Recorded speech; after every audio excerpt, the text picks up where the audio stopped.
There is one last feature of the eligibility portion of MACPro that we would like to bring to the attention of the state users. You may have noticed this in the first eligibility release of MAGI-based eligibility groups, but it is much more prevalent in this new release. Many reviewable units in MACPro are dependent upon other RUs. We call these primary and secondary RUs. A dependency may result when certain fields in the secondary RU vary based on the selections made in the primary RU. Or the whole secondary RU may or may not actually be available depending on a selection in the primary RU. This figure describes some of the most important dependencies you will encounter in completing eligibility SPAs. The ovals at the top are 4 types of Medicaid eligibility SPAs. Eligibility SPAs in general, eligibility group SPAs, non-MAGI eligibility group SPAs, and medically needy SPAs.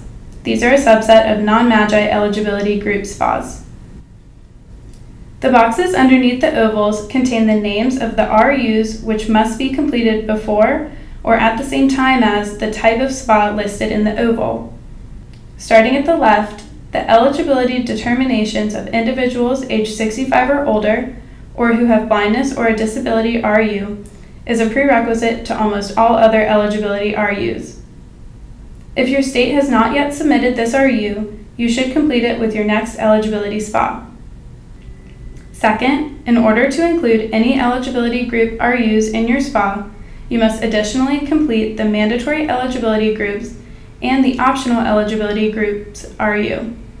These are complete listings of all the eligibility groups your state covers, and you need these RUs in order to select any eligibility group RUs for inclusion in your SPA. Third, if you want to complete a non-MAGI eligibility group RU, besides completing the eligibility determinations of individuals aged 65 or older, or who have blindness or a disability RU, and the mandatory eligibility groups or optional eligibility group RU, whichever is applicable, you must also complete the non-MAGI methodologies RU. If your state is a 209B state, you must additionally complete the more restrictive requirements than SSI under 1902F and the handling of excess income RUs before adding and completing a non-MAGI eligibility group.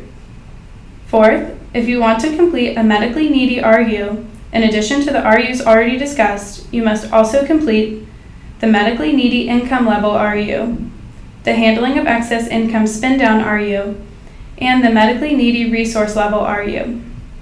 Please note that when we say complete, we mean that you must not only complete all of the required fields, but you must also validate and save the RU.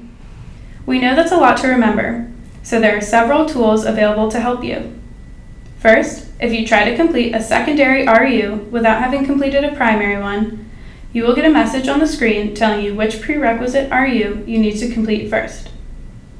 Second, each implementation guide provides a table that shows which RUs must be completed before the RU you are working on, and which are affected by the RU you are working on. These tables also provide information as to the nature of the dependencies between RUs. Third, there is a table on Medicaid.gov called MACPro Dependencies. Which eligibility and enrollment templates do I need to complete first? This table describes all of the dependencies and the order in which the RUs must be completed. Use of this table can save you time by giving you the information about the prerequisites and the correct order. This should enable you to avoid accessing an RU prematurely and getting the message that you have to complete other RUs first.